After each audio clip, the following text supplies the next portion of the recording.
বাহাত শব্দটা মুখে লয়, তাহলে এই বাঞ্ছদের দায়িত্ব দিবেন না, আটকাই রাখবেন।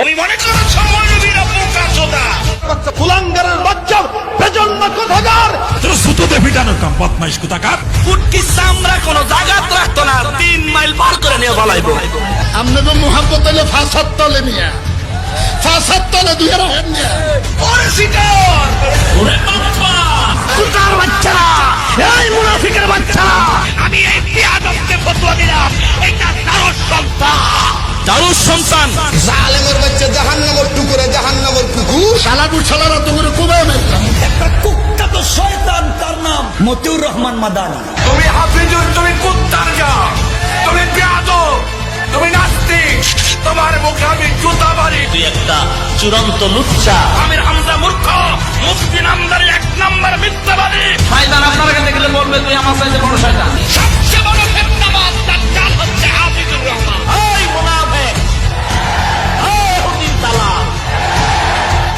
সৈয়দ নজরুল ইসলাম একটা মহা দাজ্জাল, কোনো সন্দেহ নাই।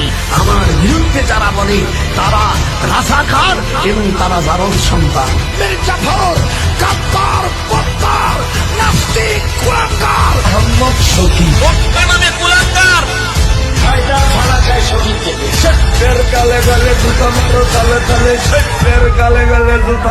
মোতাবকের নাম হচ্ছে মীর মুয়াজ্জেম হোসেন সাইফি এই নারীখোর ওয়াবি মানে সোর ওয়াবি মানে জানাগর ওয়াবি মানে টকবাজ ওয়াবি মানে ইনাউজর ওয়াবি মানে জানাগর ওয়াবি মানে খারাপ ওয়াবি মানে জেলগর আরে তুই তো নাম্বার 1 বাপ্পা ওই হলো আহালে খবিশ আরেকজনের স্ত্রীর ঘরে 4টা বাচ্চা পয়দা করছে হারামজাদা। তোর জলে করে তুই বেয়াদব, তোর চোদ্দ গোষ্ঠী বেয়াদব। তারা জারুর সন্তান ভণ্ড বদমাইশ বিবারিয়া তাহিরি গুরু।